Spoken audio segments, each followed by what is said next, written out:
അതിനകത്ത് എഴുതുന്നത് ദൈവത്തെ ക്രൂശിക്കാൻ ഒക്കുകയെന്നുള്ള കാര്യത്തെക്കുറിച്ച് ഒരു മുസ്ലിം വ്യക്തിയുമായിട്ട്, വിശ്വാസിയുമായിട്ട് ഞാൻ ഒരിക്കൽ സംസാരിച്ചു.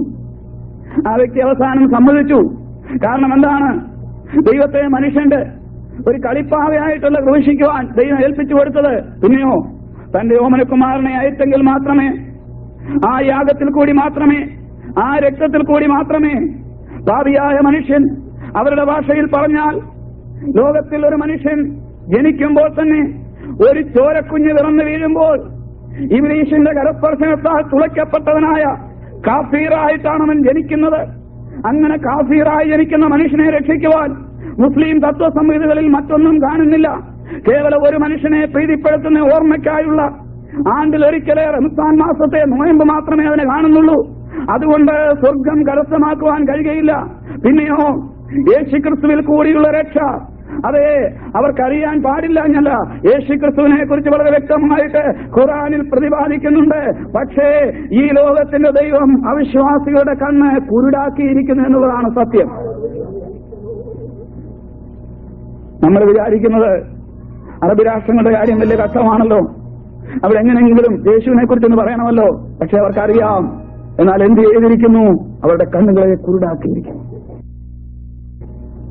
അതിൽ നിന്ന് മടങ്ങി വരുവാൻ ഞാൻ എന്റെ മുസ്ലിം സ്നേഹിതരോട് ധാരാളം പ്രാവശ്യം അഭ്യർത്ഥിച്ചിട്ടുണ്ട്. ഇങ്ങനെയുള്ള കാര്യങ്ങൾ വെളിച്ചത്താക്കി കൊടുക്കുവാൻ സാധാരണയായിട്ട് ആരും ശ്രമിക്കാറില്ല. കാരണം പല കാര്യങ്ങളും മനസ്സിലാക്കാറില്ല. എന്നാൽ ദൈവത്തിന്റെ സന്നിധിയില് കടന്നു വരുന്നതായ ഒരു വ്യക്തിക്ക് മാത്രമേ പാപമോചനവും വിടുതലുമുള്ളെന്നും കർത്താവായ യേശുവിൽ കൂടി മാത്രമേ നിത്യരക്ഷയുള്ളൂവെന്നും വളരെ വ്യക്തമായിട്ട് പ്രതിപാദിക്കുന്ന വിശുദ്ധ ബൈബിൾ ശരിയാണെന്ന് പല മുസ്ലിമുകളും ഉള്ളം കൊണ്ട് സ്വീകരിക്കുക മാത്രമല്ല, നിവൃത്തിയില്ലാതെ വരുമ്പോൾ പലരും നാവുകൊണ്ട് സംസാരിക്കുന്നുമുണ്ട്. പക്ഷേ കുഴപ്പം എവിടെയാണെന്ന് ചോദിച്ചാൽ, ഒരുത്തൻ രക്ഷപ്പെട്ടു വന്നെന്നറിഞ്ഞാൽ നിവർത്തിയുണ്ടെങ്കിൽ അവനെ കൊന്നു കുഴിച്ചിടുവാൻ ആ സമുദായം നോക്കുന്നു എന്നുള്ളതാണ്. കേരളത്തിൽ തന്നെ അടുത്ത കാലത്ത് ഏകദേശം 10ഓളം മുസ്ലിം മതക്കാര് ക്രിസ്തുവിലേക്ക് കടന്നു വന്ന് അവർ വിശ്വാസ സ്നാനം സ്വീകരിച്ച് ദൈവകൃപയിലേക്ക് വരികയുണ്ടായി. അതിൽ എന്റെ സുഹൃത്തായ ഒരു സഹോദരനെ കയ്യും കാലും കൂട്ടിക്കെട്ടി പിടിച്ചു കെട്ടി അവരുടെ വീട്ടിൽ കൊണ്ടുവന്നിട്ട് വളരെ ഉപദ്രവിച്ചു. 16 ദിവസം ഓരോ ഗ്ലാസ് വെള്ളം ഒരു നേരം മാത്രം കൊടുത്ത് ഒരു മുറിക്കകത്ത് അടച്ചിട്ടു. എന്തിനു വേണ്ടി? പീഡിപ്പിച്ച് എങ്ങനെയെങ്കിലും ഭയപ്പെടുത്തി ഭീഷണിപ്പെടുത്തി ഇതിൽ നിന്ന് തിരിച്ചു കൊണ്ടുവരുവാൻ വേണ്ടി. അതും സാത്താന്റെ ഓരോ തന്ത്രങ്ങളാണ്. എന്നാൽ ആ യുവ സഹോദരൻ പറഞ്ഞു, ഞാൻ അറിഞ്ഞ മാർഗമാണ് ശരിയായ മാർഗം. ഈ മാർഗത്തിന് വിപരീതമായി വേറൊരു മാർഗവുമില്ല. നാം പിടിച്ചിരിക്കുന്ന മതവും അതൊരിക്കലും ശരിയായ ഒരു മതമല്ല. പിന്നെയോ ക്രിസ്തുവാണ് ഏകമാർഗം. അതിൽ കൂടിയാണ് മനുഷ്യനെ രക്ഷിക്കുവാൻ സാധിക്കുന്നത്. അങ്ങനെയാണ് മനുഷ്യന് പാപമോചനവും വിടുതലും പറുദീസയും കരസ്ഥമാക്കുവാൻ കഴിയുന്നത് എന്ന് വ്യക്തമായിട്ട് യുവ സഹോദരൻ പറഞ്ഞു. വളരെ അടിച്ചവശനാക്കിയതിനു ശേഷം അദ്ദേഹത്തെ എങ്ങനെയോ അവിടെ നിന്ന് ദൈവം രക്ഷിച്ചു എന്ന് പറയട്ടെ, അദ്ദേഹം പുറത്തു വന്നു. കണ്ടു കഴിഞ്ഞപ്പോൾ കെട്ടിപ്പിടിച്ച് വളരെ കണ്ണുനീരോടെയാണ് പറഞ്ഞത്, ബ്രദറെ വീണ്ടും വീണ്ടും പ്രാർത്ഥിക്കണമേ, പ്രതികൂലം ഒത്തിരി ഉണ്ടെന്ന് പറഞ്ഞു. അവർക്ക് അറിയാൻ വയ്യാത്തത് കൊണ്ടാണ്. കാരണം വളരെ കൊച്ചുകുട്ടികളായിരിക്കുമ്പോൾ തന്നെ, വളരെ ബാല്യത്തിൽ തന്നെ അവരെ പിടിച്ച് കൈക്കാവുകളിൽ കൊണ്ടുപോയി ഇതാണ് ശരിയായ മാർഗമെന്ന് പഠിപ്പിച്ച് ബാക്കിയുള്ളവരെല്ലാം കള്ളന്മാരാണെന്ന് ചൂണ്ടിക്കാണിച്ച് ഖുർആനിൽ ഒരു ഭാഗത്ത് എഴുതിയിട്ടുണ്ട്, യഹൂദന്മാരെന്ന് പറയുന്ന മഹാകള്ളന്മാരാണ്, ക്രിസ്ത്യാനികളെന്ന് പറയുന്നത് സത്യം അറിഞ്ഞവരാ പക്ഷെ അവർ തിരിച്ചു പോയവരാണ്. ഇങ്ങനെയൊക്കെയാ പറയുന്നത്. ഒരു മനുഷ്യന്റെ തലച്ചോറിനകത്തുകൂടി പോയ ആശയങ്ങൾ ഒരു ഗുഹയ്ക്കകത്തിരുന്ന് ചില ദിവസങ്ങൾ കൊണ്ട് കുത്തിക്കുറിച്ച് തർജ്ജിമ ചെയ്ത് വിശുദ്ധ വേദപുസ്തകത്തിന്റെ ആദ്യത്തെ 5 ഗ്രന്ഥങ്ങൾ എടുത്തിട്ട് അതിൽ നിന്ന് ചില ആശയങ്ങൾ കുത്തിക്കുറിച്ച് വെച്ച ഒരു ഗ്രന്ഥമാണ് ഇപ്രകാരം പറയുന്നത് ഓർക്കുമ്പോൾ ദൈവത്തിന്റെ പരിശുദ്ധാത്മാവിനാൽ എഴുതപ്പെട്ട ദൈവനിശ്വാസ്യമായ ദൈവത്തിന്റെ വചനം അനുസരിക്കുവാൻ കൃപ ലഭിച്ച ദൈവമക്കൾക്കായി ഞാൻ ദൈവത്തെ സ്തുതിക്കുന്നു. ഇതിന്റെ കോപ്പിയാണത്. എല്ലാമില്ല, 5 പുസ്തകങ്ങളുടെ കോപ്പി. എന്നിട്ട് ഒരു മനുഷ്യന്റെ കുറെ അഭിപ്രായങ്ങൾ. അങ്ങനെ വളരെ വ്യക്തമായിട്ട് ആ കാര്യത്തെക്കുറിച്ച് അത് ഞാൻ ഇനി അധികം വിശദീകരിക്കുന്നില്ല, സമയം കടന്നു പോകുമല്ലോ. അതിലെ 4-ാം വേദമെന്നും പറഞ്ഞൊരു വേദമുണ്ട്. അതിനകത്തെ മാന്ത്രിക വിദ്യകളാണ് ഉൾക്കൊള്ളിച്ചിരിക്കുന്നത്. ആ വേദം എടുക്കുന്നവനെയാണ് ഒരിക്കലും ഒരു പുരോഹിതനായി പോലും കയറ്റരുതെന്ന് പറയുന്നത്. എന്നാൽ എല്ലാ പുരോഹിതന്മാരുടെ അടുത്തിയെന്ന് ഒരു തകിട് എഴുതാൻ പറഞ്ഞാൽ ആർക്കും അറിയാം. ഏറ്റവും കൂടുതൽ പ്രയോഗങ്ങൾ അതിനകത്ത് നടക്കുന്നത് തകിടിന്റെ പ്രയോഗങ്ങളാണ്. മുസ്ലിം മന്ത്രവാദത്തെക്കുറിച്ച് പഠിച്ചാൽ ചെമ്പോലകൾ ധാരാളം തട്ടാന്മാർക്ക് ചെലവാകുന്നത് ഇവരുടെ കയ്യിൽ കൂടിയാണ്. വളരെ നീളത്തില് അതെത്രമാത്രം ചെമ്പോലകളാണ് തട്ടാന്മാരുടെ കണ്ണാടി അലമാരിക്കുള്ളിൽ കിടക്കുന്നതെന്നറിയാമോ? ഞങ്ങളുടെ സ്ഥലത്തൊക്കെ ചെമ്പോലകൾ എത്ര കൊണ്ടുവന്നാലും, എത്ര അടി നീളത്തിലുള്ള ചെമ്പോലകൾ കൊണ്ടുവന്നാലും അവസാനം തട്ടാന്മാർ തന്നെ തലയെ കൈവച്ചിട്ടുണ്ടോ ഇതിനും മാത്രം ഉപദ്രവം ചെയ്യാമെന്ന് ചോദിക്കുന്നവരുണ്ട്. കാരണം അവരെല്ലാം എഴുതി കോളമൊക്കെ വരച്ച് അതേറെ അടക്കാനുള്ള ഇബ്ലീഷിനെ അടക്കി വെച്ച് ചുരുട്ടിക്കൂട്ടി കൊച്ചു മഷിക്കുപ്പി വെച്ച് മേളിലോട്ട് വലിയ കുപ്പി വരെ ഉണ്ടാക്കി അതിനകത്തിട്ട് അടച്ച് ഭദ്രമായിട്ട് വേണ്ടി വന്നാൽ ആ ക്ഷുദ്രത്തിന്റെ ഏറ്റക്കുറച്ചിലനുസരിച്ച് തലമുടിയും നഖവും ഇങ്ങനെയുള്ള ഏറെ സാധനങ്ങളൊക്കെ അതിനകത്ത് അടക്കം ചെയ്ത് അങ്ങനെ കൊണ്ടുവന്ന് ഈ ഉപദ്രവിക്കേണ്ട ആളിന്റെ പറമ്പിന്റെ മൂലകളിൽ എവിടെയെങ്കിലും കുഴിച്ചിടുകയോ അല്ലെങ്കിൽ വീട്ടിനകത്ത് കുഴിച്ചിടിക്കുകയോ ഏതെങ്കിലും തരത്തിലുള്ള പ്രയോഗങ്ങൾ ചെയ്ത് എങ്ങനെയെങ്കിലും നശിപ്പിക്കാമോ എന്ന് നോക്കുന്ന പരിപാടിയാണ് 4-ാം വേദത്തിൽ അതിനെക്കുറിച്ച് പറഞ്ഞിരിക്കുന്നത്. അതുകൂടാതെ പന്തം കത്തിച്ചെറിയുന്ന ഒരു പ്രയോഗമുണ്ട്. ആ കാര്യത്തിൽ എനിക്കൊരിക്കലൊരു അബദ്ധം പറ്റി. അതിന്റെ ഒരു അനുഭവമാണ് ഞാൻ പറയാം. ബെച്ചൂച്ചറ് ഒരു വീട്ടില് ഒരു പരിപാടിക്ക് ചെന്നു. 1975 എന്നാണ് എന്റെ ഓർമ്മ. അന്നിങ്ങനെ എപ്പോഴും ബിസി ആയിരുന്നു. അങ്ങനെ ഒരു പരിപാടിക്ക് അവിടെ ചെന്നപ്പോൾ ആ വീട്ടിലെ പ്രയോഗം തകിടുകൊണ്ട് നിൽക്കത്തില്ല, പന്തം എറിയണമെന്ന് മനസ്സിലായി. 4 വശത്തും രാത്രി 12 മണിക്കാണ് ഇത് എറിയുന്നത്. ചുറ്റും വീടുകളുണ്ട്, 4 മൂലക്കോട്ടും പന്തം എറിയണം. അത് ഈ താമസിക്കുന്ന ആൾക്കാർക്ക് ആകെ 10 സെന്റ് സ്ഥലമേ ഉള്ളൂ. അവരുടെ പറമ്പിലത് വീഴത്തില്ലെന്ന് എനിക്കറിയാം. ഏതായാലും കൊള്ളാൻ രാത്രി 12 മണിയായി. പന്തവും കൊണ്ട് പുറത്തിറങ്ങി. ദാസെന്ന് പേരുള്ള ഒരു ചെറുപ്പക്കാരനും എന്റെ കൂടെ സഹായത്തിനിറങ്ങി. ആ വീട്ടിലേതാണ്. ഞാൻ ദാസനോട് പറഞ്ഞു, ദാസ ഞാൻ എറിയാൻ പോവുക. ദാസൻ പറഞ്ഞു കുഴപ്പമൊന്നുമില്ല. ഇബ്ലീഷിനെയൊക്കെ വിളിച്ച് ഓത്തൊക്കെ ഓതി കാര്യങ്ങളെല്ലാം ക്രമീകരിച്ച് 3 പന്തം എറിഞ്ഞു. വലിയ കുഴപ്പമില്ലാതെ കണ്ടൂടൊക്കെ പോയി. റബ്ബർത്തോട്ടമൊക്കെ ആയിരുന്നു. 4-ാമത്തെ എറിഞ്ഞു ചെന്ന് പാവപ്പെട്ട ഒരുത്തന്റെ വീടിന്റെ മുകളിലൊരു പറങ്ങാവ് നിൽപ്പുണ്ട്. ആ പറങ്ങാവിൽ ഇങ്ങനെ തങ്ങിയിരിക്കുക. ഓലപ്പരയാണ്. താഴോട്ട് വീണ് പോയെങ്കിൽ അവന്റെ വീട് മുഴുവൻ കത്തി നശിക്കും. അറിയാൻ സാധിക്കും ഇവിടുന്ന് ആ ബന്ധം വന്നതെന്ന്. കാരണം പല ആളുകൾക്കും അറിയാം ചുങ്കപ്പാറക്കാരൻ കൊച്ചുമുസ്ലിയാർ ആ വീട്ടിൽ കയറിയിട്ട് കുറച്ചു നാളായെന്ന്. പോരെങ്കിൽ ഇങ്ങനെ ആളുകൾ വളരെ നോട്ടപ്പുള്ളിയാക്കി വെച്ചിരിക്കുകയുമാണ്. ആ പന്തം അങ്ങനെ ആ പറങ്ങാവിന്റെ കമ്പയിൽ ഉടക്കി ഇരിക്കുന്നത് കണ്ടപ്പോൾ എന്റെ ഉള്ളിൽ കൂടി ആ പാടെ തീയായി. അതെ, ഞാൻ ദാസനോട് പറഞ്ഞു, ദാസ അവന്റെ വീട് പോക്ക, പെട്ടെന്ന് എങ്ങനെയെങ്കിലും ഇത് താഴെ ഇറക്കണം. ആ വ്യക്തി രാത്രി വളരെ ബുദ്ധിമുട്ടി ഇരുട്ടത്ത് തത്തിപ്പിടിച്ച പറങ്ങാതെ കയറി ഒരു തരത്തിൽ അതിന്റെ തുഞ്ചത്തി എന്ന് ഈ പന്തം കയ്യിലെടുത്തുകൊണ്ട് തിരിച്ചിറങ്ങി വന്നു. ഏതും ശരിയായില്ല, പരിപാടിയും ശരിയായില്ല. അത്രയും പറഞ്ഞാണ് അവനെ നിർത്തുക. അപ്പൊ പന്തമെറിയുന്ന ചില പ്രയോഗങ്ങള് ഈ 4-ാം വേദത്തിലുണ്ട്. ചില ആളുകൾ രാത്രി ആ സമയത്തായിരിക്കും മുറ്റത്തൊക്കെ ഇറങ്ങുന്നത്. അവർ നോക്കുമ്പോ ഇങ്ങനെ തീ പോകുന്ന കാണാം. പിന്നെ പേടിക്കുന്നതിൽ വല്ല കുഴപ്പമുണ്ടോ? എന്നിട്ട് യക്ഷികോ എന്ന് പറയുന്ന ആളുകളെയൊക്കെ ഞാൻ കേട്ടിട്ടുണ്ട്. അതിനെക്കുറിച്ച് ഹൈന്ദവ മന്ത്രവാദങ്ങളെ കുറിച്ച് പറയുമ്പോൾ അല്പമായിട്ട് പറയാൻ താല്പര്യപ്പെടുന്നുണ്ട്. അപ്പോൾ ഇങ്ങനെ 4-ാം വേദത്തിൽ എവിടെ നോക്കിയാലും ഒരു മനുഷ്യനെ എങ്ങനെ ഉപദ്രവിക്കാം എന്നുള്ളതിനെ കുറിച്ചാണ് അവിടെ കാണുന്നത്.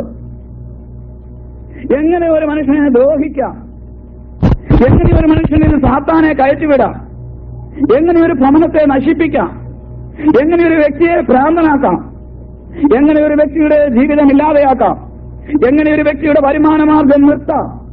ഈ കാര്യങ്ങളെല്ലാം വളരെ വ്യക്തമായിട്ട് പ്രതിപാദിച്ചിരിക്കുന്ന ആ മതഗ്രന്ഥം കാണുമ്പോൾ ദൈവമക്കളാകുന്ന നമുക്ക് ഒരു സന്തോഷമുണ്ട്. യാതൊരു തരത്തിലൊരുത്തനെ ദ്രോഹിക്കാത്തൊരു പ്രമാണം, ശത്രുവിനെ പോലും സ്നേഹിക്കുവാൻ പറഞ്ഞിരിക്കുന്ന ഒരു പ്രമാണം, ഒരു ചെകിട്ടത്തടിക്കുന്നവന് മറ്റേ ചെകിട്ടം കാണിച്ചു കൊടുക്കുവാൻ പറയുന്ന ഒരു പ്രമാണം, ആരെയും ഉപദ്രവിക്കരുതെന്ന് പറയുന്ന ഒരു പ്രമാണം, ഇത്രമാത്രം ശക്തമായ ദൈവസ്നേഹത്തിന്റെ പ്രമാണം, ഇതിന്റെ മാധുര്യം എന്താണെന്ന് അനുഭവിച്ചറിഞ്ഞ ദൈവമക്കൾക്ക് മനസ്സിലാക്കുവാൻ സാധിക്കുന്നു. ദ്രോഹിക്കണമെന്നൊരു മതഗ്രന്ഥം പറയുമ്പോൾ ശത്രുവിനെ സ്നേഹിക്കണമെന്ന് പറയുന്ന പ്രമാണമാണ് ദൈവത്തിന്റെ പ്രമാണം.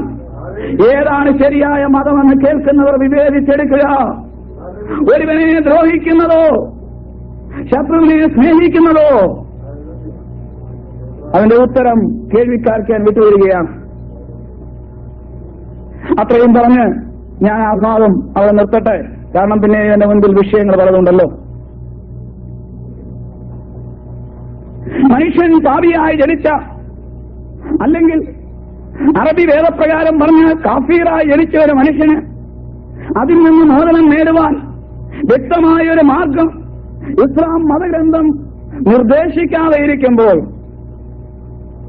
ഈ ഗ്രന്ഥത്തിൽ നിന്ന് കടമെടുത്തെഴുതിയിരിക്കുന്ന ചില കാര്യങ്ങളാണോ ഞാൻ മുമ്പേ ഓർപ്പിച്ചല്ലോ. അതിന്റെ ബാക്കി ഭാഗങ്ങൾ ഈ ഗ്രന്ഥത്തിൽ നിന്ന് തുടർച്ചയായിട്ട് വായിച്ചു നോക്കിയാൽ ലോകത്തിലെ വലിയ പുസ്തകമാകുന്ന വിശുദ്ധ വേദപുസ്തകം അതിന് വ്യക്തമായിട്ട് മറുപടി തരുന്നു. അതെ, ഈശാ നബി ക്രൂശിക്കപ്പെട്ടത് എന്തിനു വേണ്ടിയാണ്? എന്റെയും നിങ്ങളുടെയും പാപത്തിന്റെ പരിഹാരത്തിന് വേണ്ടി. ലോകത്തിലൊരു മനുഷ്യന് പോലും ഒരു മനുഷ്യന്റെ പാപത്തെ മോചിക്കാൻ കഴിയാതെ ഇരിക്കുമ്പോൾ, ജനിച്ചു വീഴുന്ന ചോരക്കുഞ്ഞു പോലും ഇബ്ലീസിന്റെ കരസ്പർശനത്താൽ കാഫീറായി മാറുമ്പോൾ, ആ മാനവജാതിയുടെ പാപപരിഹാരത്തിനായി പാപമില്ലാത്ത ഒരുവൻ യാഗമായി തീരേണ്ടത് ആവശ്യമായിരിക്കുന്നു എന്ന തത്വസംഹിത അനുസരിച്ച് ഖുർആനിൽ പറഞ്ഞിരിക്കുന്ന 7 യാഗങ്ങളെയും വേദങ്ങളെയും അനുസ്മരിച്ചുകൊണ്ട് ഈ രാത്രി എനിക്ക് പറയുവാൻ സാധിക്കുന്നു, മാനവജാതിയെ രക്ഷിക്കുവാൻ ഒരു യാഗം ആവശ്യമായിരുന്നു. ആ യാഗം ഒരു പരമയാഗമായിരുന്നു. ഇന്നേക്ക് 2000ഓളം കൊല്ലങ്ങൾക്ക് മുൻപ് കാൽവറിയുടെ മലമുകളിൽ യാഗമായി തീർന്ന ആ ഈശാ നബിയെ സ്വീകരിക്കൂ. തലമുടി നാരിന്റെ മുകളിൽ കൂടി കടന്നു പോകേണ്ട കാര്യമില്ല. അപ്പോൾ അഭ്യാസം പഠിച്ചവർക്ക് രക്ഷപ്പെട്ടു പോകാം. എന്നാൽ അവന്റെ രക്തത്തില് പാപമോചനവും വിടുതലുമുണ്ട് എന്ന് പറയുന്ന പ്രമാണം സ്വീകരിച്ച് യേശുവിലേക്ക് കടന്നു വന്നാൽ നിത്യജീവനുണ്ട്. ഇനി അടുത്തതായിട്ട് ഹൈന്ദവ തത്വങ്ങളിലേക്ക് കടന്നാൽ അത് ഇതിനേക്കാൾ രസകരമാണ്. ഇസ്ലാം തത്വം നമ്മൾ നോക്കിയപ്പോൾ ഒരുത്തിനെ എങ്ങനെ ദ്രോഹിക്കാം എന്നുള്ള പ്രമാണം അതിനകത്ത് വളരെ രൂഢമൂലമായിരിക്കുന്നത് കാണാൻ സാധിച്ചു. എന്നാൽ ഹൈന്ദവ വേദങ്ങളിലേക്ക് കടന്നാൽ ദ്രോഹിക്കാനായിട്ട് വരുന്നത് ദൈവങ്ങൾ തന്നെയാണ്. മുമ്പേ ആവർത്തിച്ചു, ഇന്ത്യൻ മതസംഗ്രഹം അനുസരിച്ച് 33 ദൈവങ്ങളിൽ അധികമുണ്ട്. ഈ ദൈവങ്ങളുടെ പലരുടെയും പ്രവൃത്തികൾ വളരെ രസകരമാണ്. ഇസ്ലാം 4-ാം വേദം തവിട് കൊണ്ടും തീപ്പന്തം കൊണ്ടും തീ കമുപ്പിച്ച് മനുഷ്യനെ കരിച്ചു കളയുമ്പോൾ, ഹൈന്ദവ മതഗ്രന്ഥങ്ങൾ അതിലെ ദൈവങ്ങൾ രക്തം കുടിച്ചും കള്ളു കുടിച്ചും മോഷ്ടിച്ചും മനുഷ്യനെ നശിപ്പിക്കാൻ നോക്കും. മോഷ്ടിച്ച ദൈവത്തെക്കുറിച്ച് ഞാൻ പറയാതെ 2ാം ക്ലാസ് മുതലേ പഠിച്ചിട്ടുള്ളവർക്ക്, നാട്ടിൽ പഠിച്ചിട്ടുള്ളവർക്ക് അറിയാം.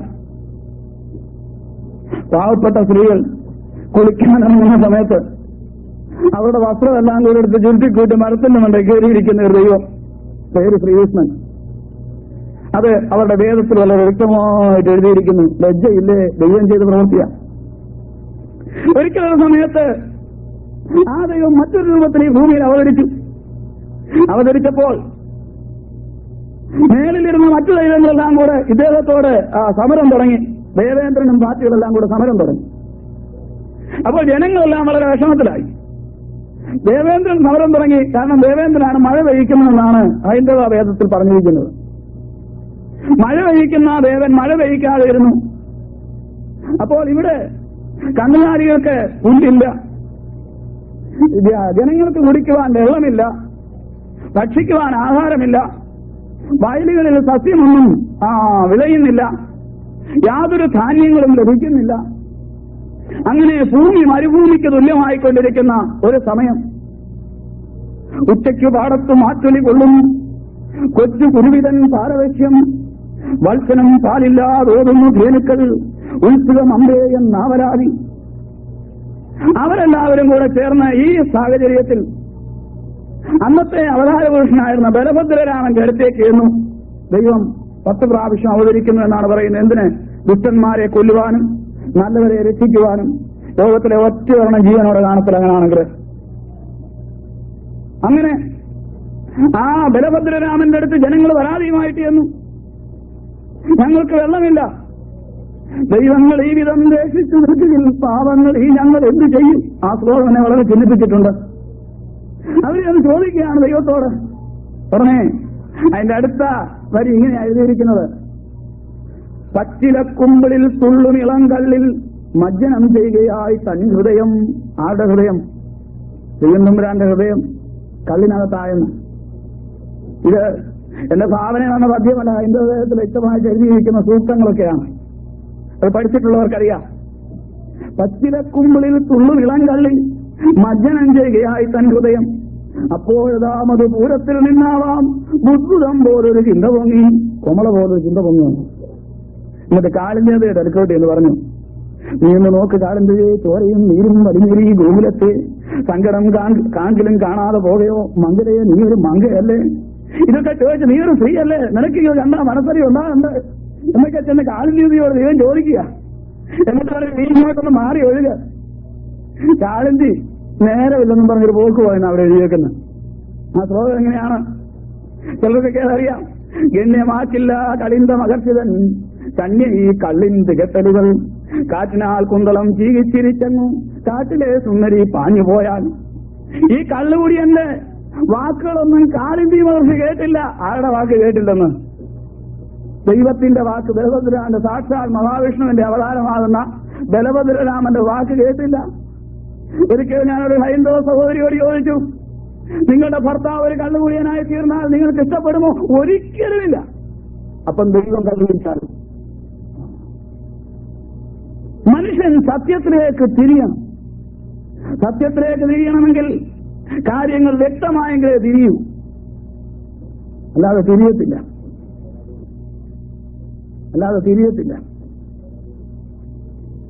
കാര്യങ്ങൾ വ്യക്തമാകണമെങ്കിൽ അറിയാവുന്ന ഒരു പതിനൊത്തരെ മനസ്സിലാകാൻ ഒക്കത്തുള്ളൂ. പക്ഷെ എല്ലാവർക്കും പിടിക്കത്തില്ല, ദഹിക്കത്തില്ല. ചിലർക്ക് അത് പറയുന്നത് ഇത് പറഞ്ഞാൽ പോരെ. കാരണം അവര് അത് വിശ്വസിച്ചിരിക്കുകയാണ് ശരിയാണെന്ന്. പക്ഷേ പല കാര്യങ്ങളും വെളിച്ചത്ത് കൊണ്ടുവരാതെ മറച്ചു വെച്ചിരിക്കുന്ന കാര്യങ്ങളുണ്ട്. ആ കാര്യങ്ങൾ ഗ്രന്ഥങ്ങളിൽ നിന്ന് മനസ്സിലാക്കിയിട്ടുള്ളവർ പുറത്തു കൊണ്ടുവന്ന് കഴിയുമ്പോൾ വ്യക്തമായിട്ട് മനസ്സിലാക്കുവാൻ സാധിക്കും സാക്ഷാൽ ജീവിക്കുന്ന ദൈവം ആരാണ്. അതേ, അവരുടെ ദൈവങ്ങൾ ഭൂമിയിൽ അവതരിച്ച് മദ്യപാനികളായി മാറുമ്പോൾ, മോഷ്ടാക്കളായി മാറുമ്പോൾ, മനുഷ്യനെ ഉപദ്രവിക്കുന്നവരായി മാറുമ്പോൾ, മദ്യപാനി സ്വർഗരാജ്യം അവകാശമാക്കുകയില്ല എന്ന് ഉയർത്തിപ്പറയുന്ന വിശുദ്ധ ഗ്രന്ഥം മദ്യപാനികളെ അതേ മദ്യപാനത്തിൽ നിന്ന് മടങ്ങി വരുവീനെന്ന് ഉദ്ഘോഷിക്കുന്നതായ ദൈവത്തിന്റെ പ്രമാണം, ഉപദ്രവിക്കുന്നവരെ സ്നേഹിപ്പീനെന്ന് പറയുന്നതായ ദൈവത്തിന്റെ പ്രമാണം, പാപികളെ തേടി വന്നതായ ദൈവം ഇവയെ ഉദ്ഘോഷിക്കുന്ന ഈ വലിയ പുസ്തകത്തിന്റെ അടിസ്ഥാനത്തിൽ ദൈവത്തെ വിശ്വസിക്കുവാൻ ഭാഗ്യം ലഭിച്ച ദൈവമക്കൾക്കായി ഞാൻ ദൈവത്തെ സ്തുതിക്കുന്നു.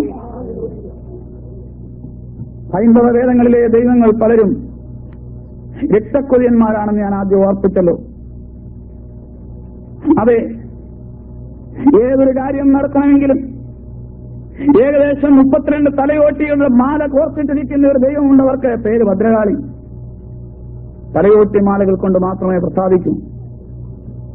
മന്ത്രവാദികൾ ഭദ്രകാളിയെ പ്രീതിപ്പെടുത്താനായി ശവക്കോട്ടകളിലെ അസ്ഥിക്കുഴികളിൽ നിന്നും തലയോട്ടികൾ എടുത്തുകൊണ്ട് വരുന്നവർക്ക് അവർ ചോദിക്കുന്ന തുക കൊടുക്കാറുണ്ട്. പണ്ട് അതിൽ നടന്ന കാലത്ത് ഞാനൊരു തലയോട്ടി വാങ്ങിച്ചായിരുന്നു. 7000 രൂപ ചോദിച്ചു ഒരെണ്ണത്തിന്. 7000 രൂപയും കൊടുത്തു. അത് നമ്മൾ പറയുന്ന ഷേപ്പിൽ പറയുന്ന സൈസിലുള്ള തലയോട്ടി കിട്ടണം. ഇതിനെയൊക്കെ അതിന്റെ അകത്തെ കാര്യങ്ങളിലേക്ക് ഞാൻ വീണ്ടും അതിന്റെ ആഴത്തിലേക്ക് ഇറങ്ങിപ്പോയാൽ ഇന്ന് സമയം വളരെ പെട്ടെന്നാണ് കടന്നു പോകുമെന്ന് എനിക്ക് തോന്നുന്നുണ്ട്.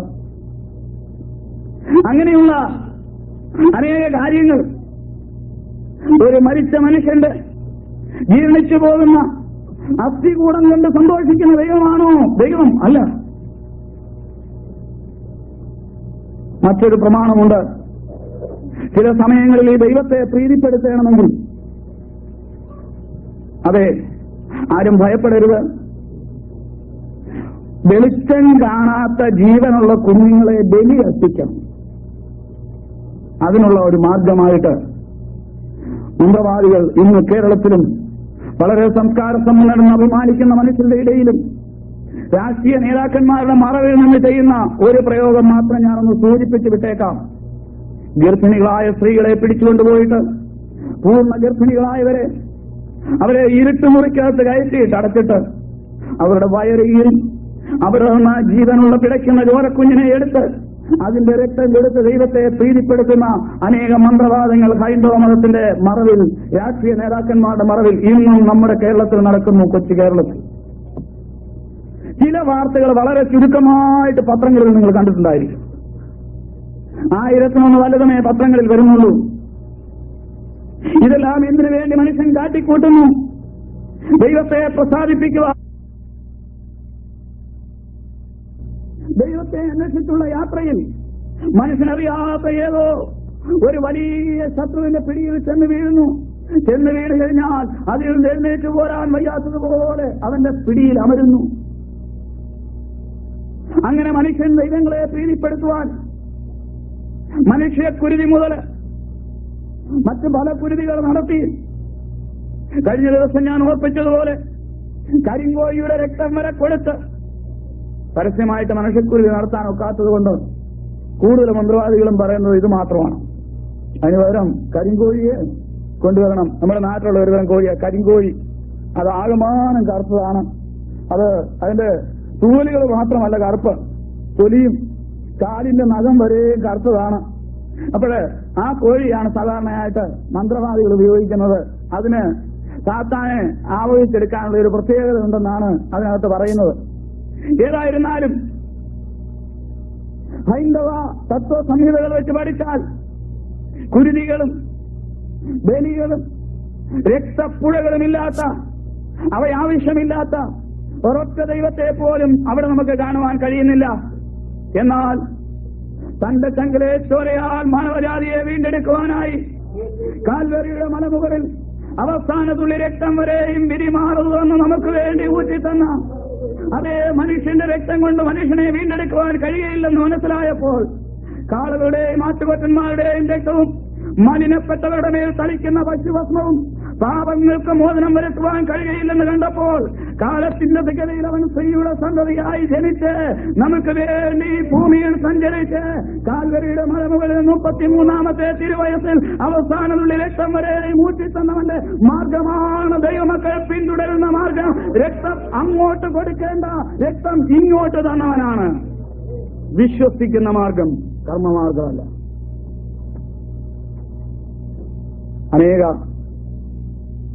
അതിലുള്ള അനേക രഹസ്യങ്ങളിലേക്ക് ഇറങ്ങിപ്പോയാൽ നാം പലരും ഞെട്ടിപ്പോകുന്നതായ അനേക സംഭവങ്ങൾ അവിടെ നടക്കുന്നുണ്ട്.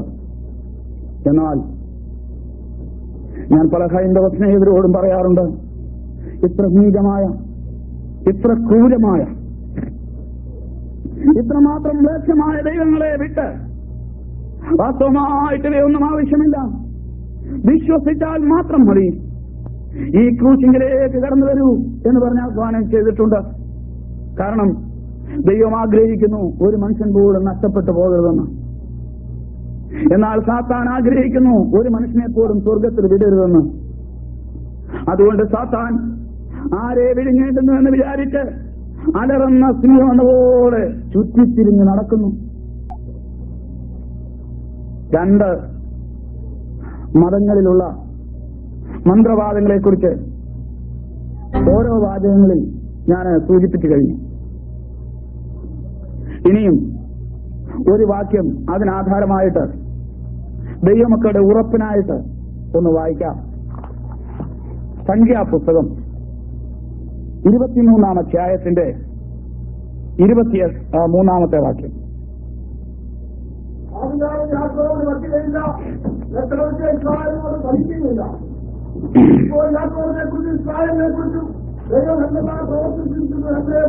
Praise the Lord. ഈ വിഷയങ്ങളൊന്നും കേട്ട് ഞെട്ടാത്ത ഒരു കൂട്ടർ ഈ ലോകത്തിൽ ഇന്നുമുണ്ട്. ഈ വിഷയങ്ങളൊന്നും കേട്ട് ഭയപ്പെടാത്ത ഒരു കൂട്ടർ ഇന്നും ലോകത്തിലുണ്ട്. ഈ വിഷയങ്ങളുടെ മുൻപിൽ ധൈര്യമായിട്ട് നെഞ്ചും നെറ്റിയും കാണിക്കുന്ന ഒരു കൂട്ടർ ഇന്ന് ലോകത്തിലുണ്ട്. അവരാരാണെന്ന് പറയുവാനാണ് ഈ വാക്യം ഞാൻ വായിച്ചത്. എന്റെ ഒരനുഭവം ഞാൻ ഒന്ന് സൂചിപ്പിക്കാം. ഞാന് സാത്താന്റെ അടിമയിൽ നടക്കുന്ന കാലം, എടത്വായിലെ ചെകുത്താന്റെ സേവ എനിക്കുണ്ടായിരുന്നു. മനുഷ്യൻ അദ്ദേഹത്തെ വിളിക്കുന്നത് വിശുദ്ധ ഗീവർഗീസ് എന്നാണ്. ഞാനും ഒരു കാലത്ത് അങ്ങനെ വിളിച്ചിരുന്നു. എന്നാൽ അത് ചെകുത്താനാണെന്ന് എനിക്ക് മനസ്സിലായി. നല്ല ജീരകച്ചരയും കഞ്ചാവില്ലെങ്കിൽ പുള്ളിക്കാരനെ കിട്ടത്തില്ല. അതുപോലെ മറ്റു പലർക്കും ഇച്ചിരി പ്രായമുള്ള കരിങ്കോഴി ആയാലും മതി, ഇതിന് 1 വയസ്സ് കറക്റ്റായ കരിങ്കോഴിയെ കിട്ടിയില്ലേ പുള്ളി വരത്തില്ല. അങ്ങനെ ആ സ്ഥലത്ത് ഇതിനെക്കൊണ്ട് ഒത്തിരി അത്ഭുതങ്ങൾ ഞാൻ ചെയ്തിരുന്നു. പല അടയാളങ്ങളൊക്കെ ചെയ്ത് ജനങ്ങൾക്ക് എപ്പോഴും വേണ്ടി അടയാളം കാണിക്കുന്നവരെയാണല്ലോ. അത് കണ്ടു കഴിയുമ്പം പിന്നെ എന്താണെന്നൊന്നും നോക്കത്തില്ല, പിന്നെ അതിന്റെ പുറകെ ആളുകൾ പോകുന്നു. അപ്പോൾ അങ്ങനെ ഒരിക്കലും അവിടുത്തെ ഒരു പരിപാടിയൊക്കെ കഴിഞ്ഞ് ഞാനന്ന് ഇന്നലെ ഓർപ്പിച്ചതുപോലെ മാതാവിന് അടിമയായിരുന്നു. മാതാവ് എന്ന് പറയുന്നത് യേശുവിന്റെ അമ്മ മറിയയുടെ കാര്യമല്ല. യേശുവിന്റെ അമ്മ മറിയയുടെ വേഷം എടുത്തിട്ട് ആ പേര് സ്വീകരിച്ച്, ചിലരൊക്കെ ഈ ഇരട്ടപ്പേര് സ്വീകരിക്കുമല്ലോ, ചില എഴുത്തുകാരൊക്കെ തൂലികാനാമങ്ങൾ സ്വീകരിക്കാറുണ്ട്. നമ്മുടെ നാട്ടിലൊക്കെ അങ്ങനെയുള്ള ചില എഴുത്തുകാരൊക്കെ ഉണ്ട്. തീക്കൊടിയൻ എന്ന് കേട്ട് കഴിയുമ്പോൾ നമുക്ക് ആളുടെ തീക്കൊടിയൻ. പക്ഷെ തീക്കൊടിയൻ എന്ന് പറയുന്ന ആള് അത് തൂലികാനാമമാണ്. വേറെ ഒരാൾ അതിന്റെ പുറകിൽ നല്ല പേരുള്ള ചേർക്കുന്നുണ്ട്.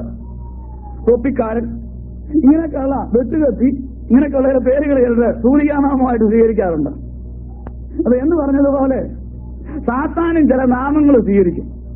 അവൻ സ്വീകരിക്കുന്ന നാമം, അവന്റെ ആ പേരിൽ ലൂസിഫർ എന്നും പറഞ്ഞു വന്നാൽ ഏത് മനുഷ്യനാണെങ്കിലും പോപിജാതെന്നൊന്നീ പറയും. ഇച്ചിരി കൃപയുള്ളവരാണേല്. അല്ലാത്തവർ വല്ലതാണ് എന്റെ അയ്യോ നല്ലതും. ഇത് രണ്ടിലേതേലും സംഭവിക്കുന്ന അവനറിയാം. അതുകൊണ്ട് ഇവൻ ഈ നല്ല നല്ല ആളുകളുടെ വേഷം കെട്ടിയിട്ട് ഇവൻ വന്ന മനുഷ്യനോട് പറയും, ഞാൻ യേശുവിന്റെ അമ്മയാ, എന്റെ പേര് മറിയെന്ന.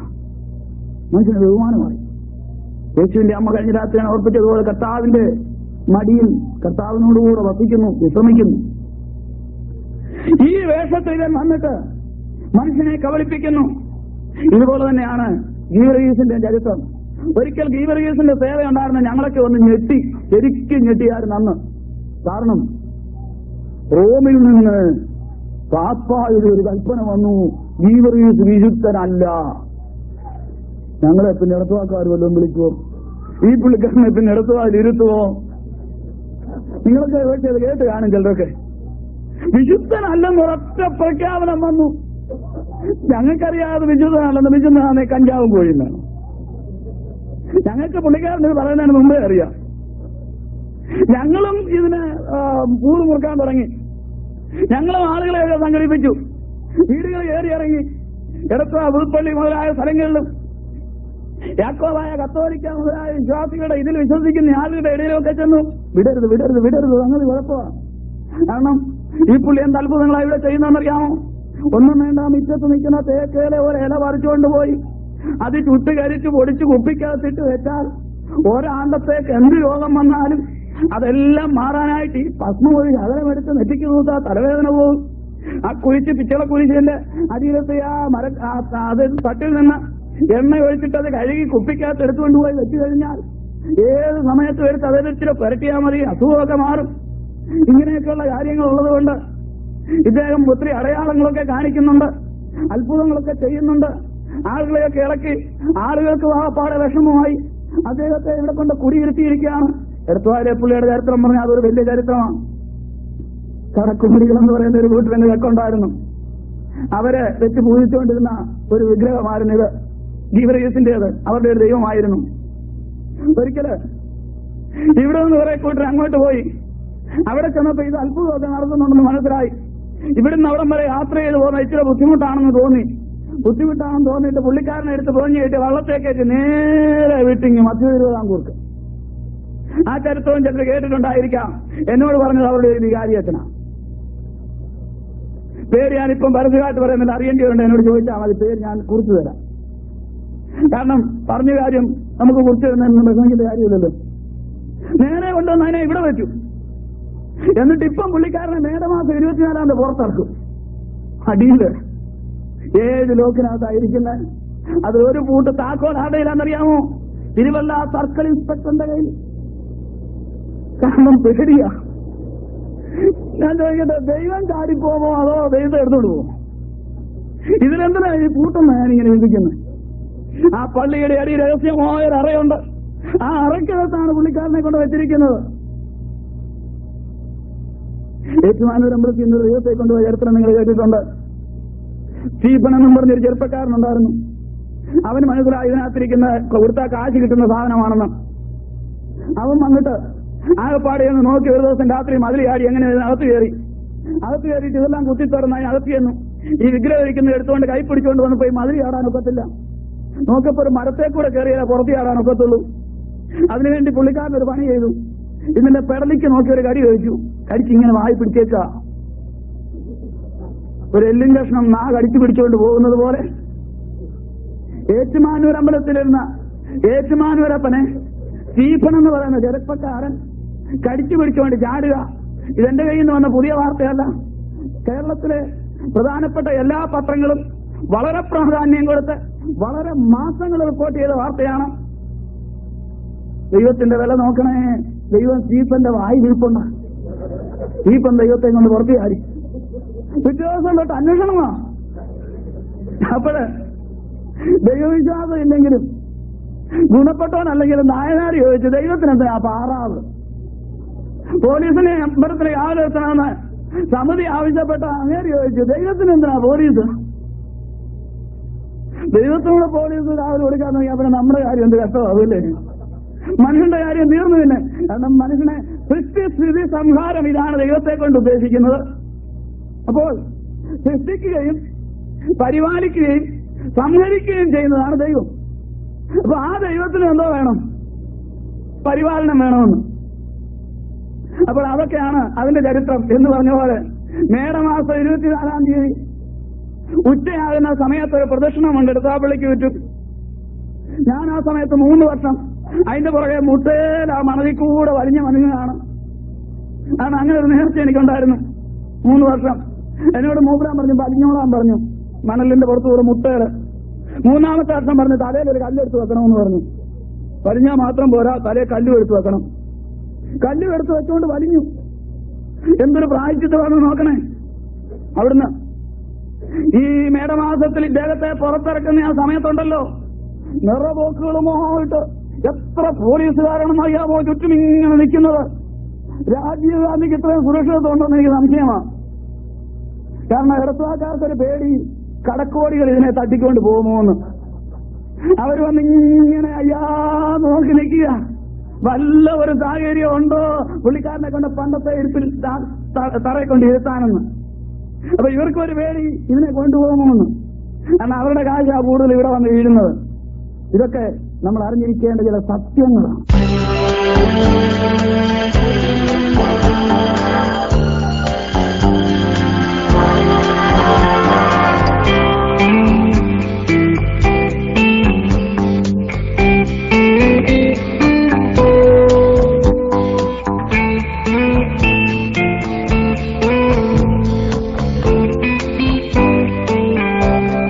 ഇതിന്റെ തുടർച്ച 4-ാമത്തെ സിഡിയിൽ നിന്നും കേൾക്കാവുന്നതാണ്.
ഇതിന്റെ തുടർച്ച 4-ാമത്തെ സീഡിൽ നിന്നും കേൾക്കാവുന്നതാണ്.